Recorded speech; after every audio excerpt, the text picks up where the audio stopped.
This is for Palestine, Ramallah, West Bank, Gaza. This is for the child that is searching for an answer. This is not just a war over stolen land. Why do you think little boys are throwing stones at tanks? And we'll never really know how many people are dead. They drop bombs on innocent girls while they sleep in their bed. Israel is a terror state, they're terrorists that terrorize. I'll testify my television, televise them telling lies. How many more resolutions have to be violated? How many more children have to be annihilated? This is not a war, it is systematic genocide. But whatever they try, Palestine will never die. Free, free Palestine! Free, free Palestine! Free, free Palestine! Free, free Palestine!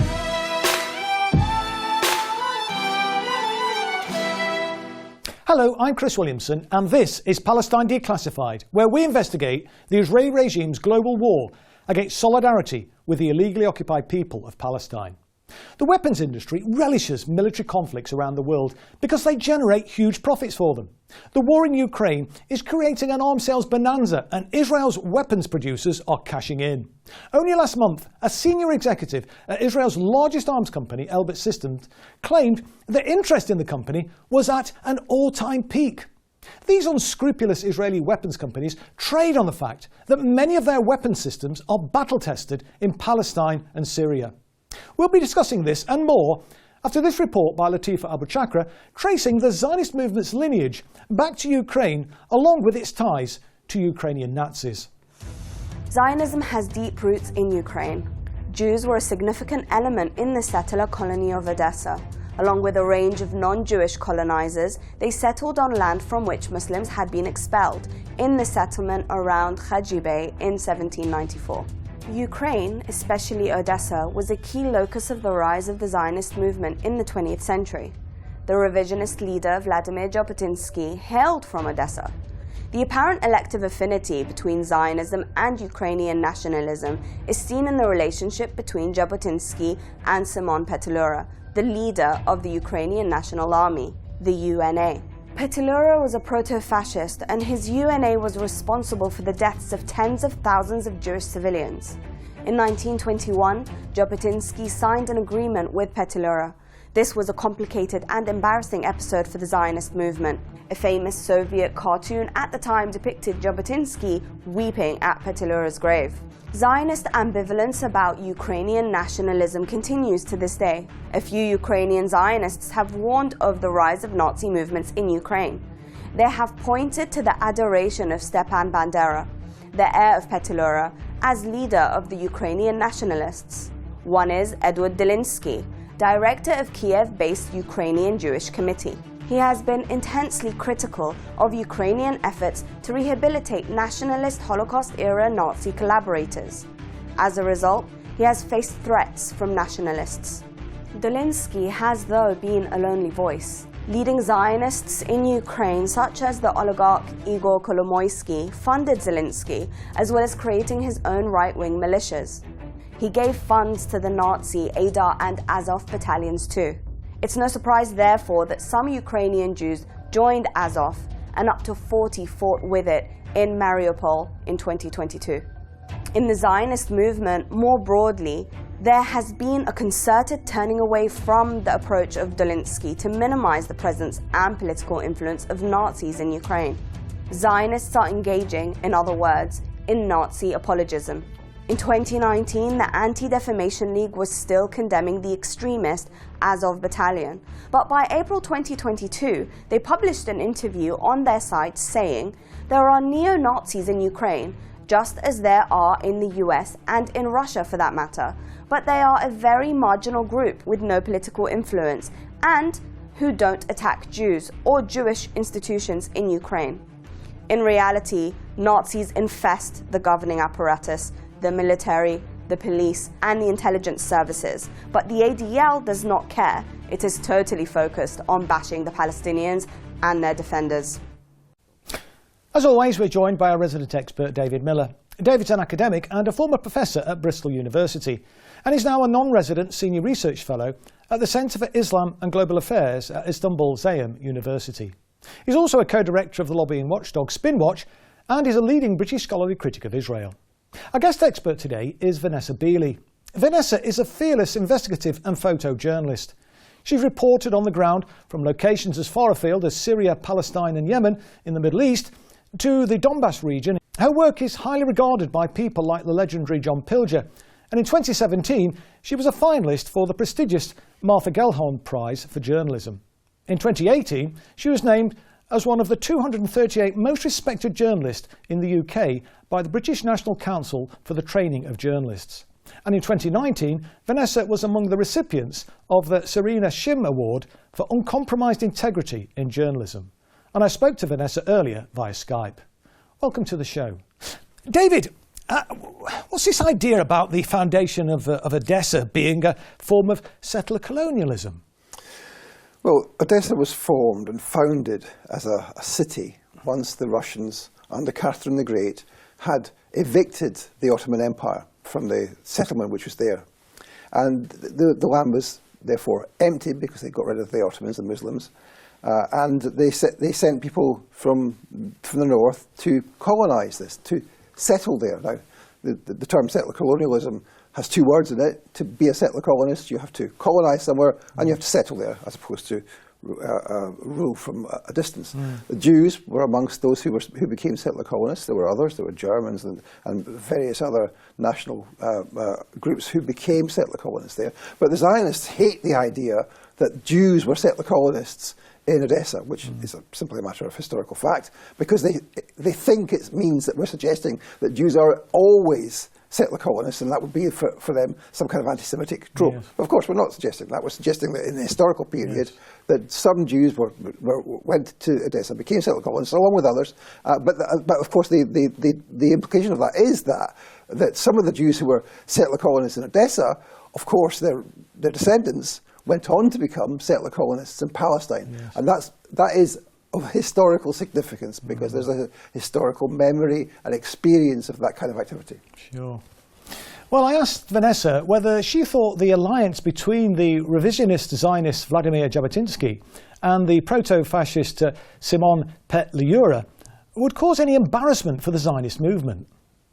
That's an interesting question, because, of course, the connection between Benjamin Netanyahu and his father, Benjamin Netanyahu, who was private secretary to Vladimir Jabotinsky, is a very strong connection for that reason. And Netanyahu is known to be a revisionist Zionist, effectively an expansionist, nationalist, far-right Zionist along the lines of Jabotinsky.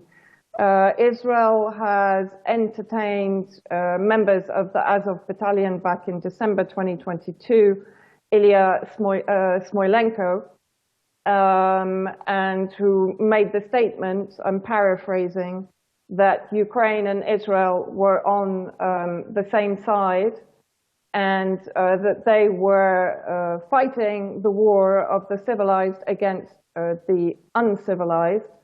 So there's a clear correlation there between the far-right nationalists in Ukraine, the neo-Nazis, and the revisionist Zionists led by Benjamin Netanyahu, now in the occupied territories. David, it seems that some Zionists objected to the increasing trend towards Nazi apologism in Ukraine, while other Zionists ended up fighting with the Nazi Azov battalion in Mariupol. Extraordinary, isn't it? So this guy Dolinsky, I mean, it seems like, I hesitate to use the phrase principled Zionist, right? He has condemned all the way through the rise of Nazi apologism, and he has, as a result, been threatened by it. And of course, he was used to try and make anti-Russian propaganda, because the Russians were saying, look, even Dolinsky's saying, that there's Nazism there. And he said, well, of course, they said that I've been threatened by the government, but I wasn't threatened by the government. I was only threatened by the nationalists. And of course, that's a distinction without any meaning whatsoever, because, of course, the government is riddled, absolutely riddled with Nazis, not just Nazi apologists, but actual Nazis in the intelligence services, in the Ministry of Defence, in the Ministry of Foreign Affairs. I've done some investigations on this and shown that the people who are running their propaganda, the government's official propaganda, propaganda are actually banderites themselves. So the idea that there's only sort of a limited sort of number of Nazis some of whom wear patches when they're fighting is completely wrong. But it's interesting that there's this division, and of course most of the Zionists have taken the other position and said, well, actually, they're not really Nazis, and you end up with the as the Israeli press have been reporting, 40 Jews from Ukraine fighting with Azov, with the Nazis in Mariupol, and that's not the only example. There's tons of examples of that, and that's really extremely worrying because, of course, the Azov is actually an anti-Jewish and an anti-Semitic organisation. Indeed, astonishing. David, why is the Anti-Defamation League soft-peddling Nazis in Ukraine? I mean, that's quite curious, isn't it? I mean, is this an isolated example of Zionists doing Nazi apologism? It's not, is it? It's not an isolated example, but and of course, to be fair to the Zionists, and again, I never thought I'd hear myself say that phrase, but to be fair to the Zionists, this is all the way through Western elites.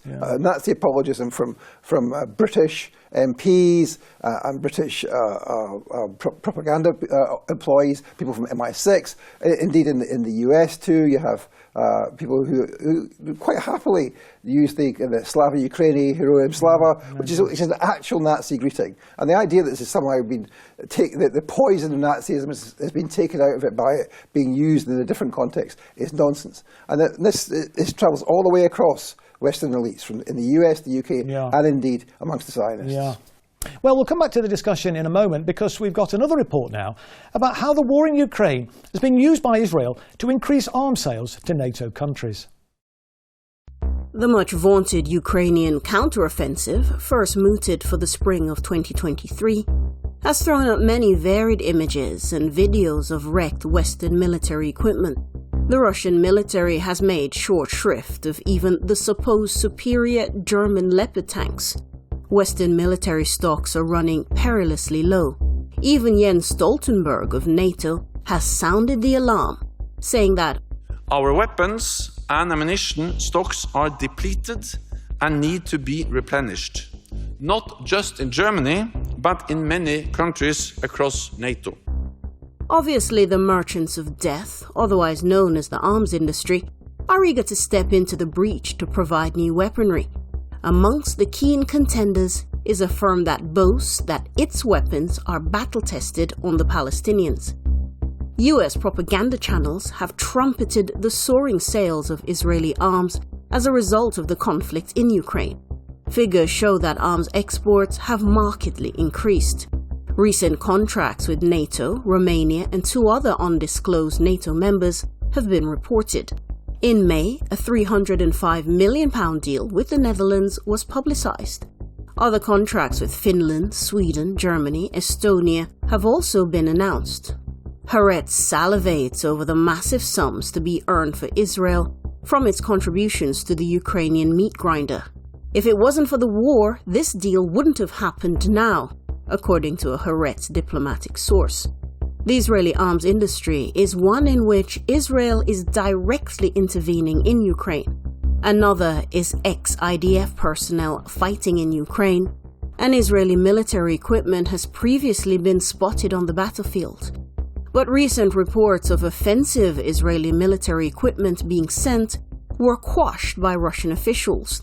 It was also announced that Russia would have given cost-free land stolen from the Palestinians for a new consulate in Al-Quds. In response, Ukraine launched a verbal attack on the Zionist entity, saying the so-called neutrality of Israel's government is considered as a clear pro-Russian position. The Zionist Foreign Minister Eli Cohen called Ukraine's embassy statements unacceptable. The spat reminds us also that Ukraine has previously urged Israel to supply it with the Iron Dome system, but the request was refused. The Zionists have pointed to the risk of Western military equipment ending up in the hands of Iran, and this is a clue to their reluctance. The so-called Iron Dome is not very effective, even against the low-tech missiles predominantly fired by the resistance factions in Palestine.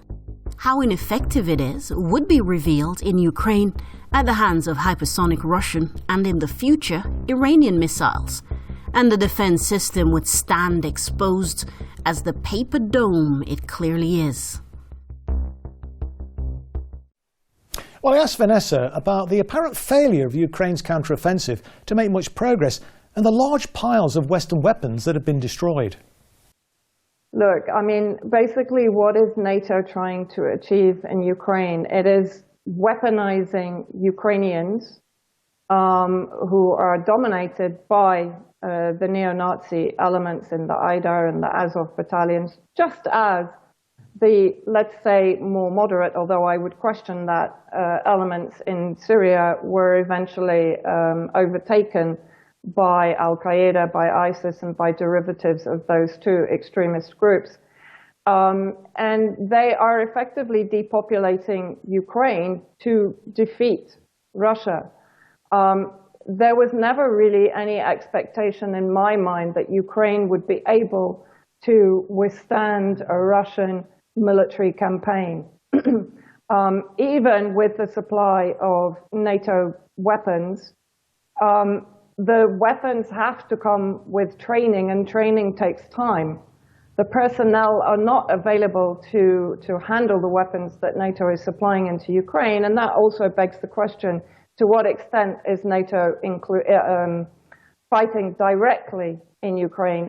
David, as we just heard in the package there from NATO's Secretary-General Jens Stoltenberg, he's saying that most NATO countries are out of weapons. I mean, has Russia managed to disarm the whole of Europe?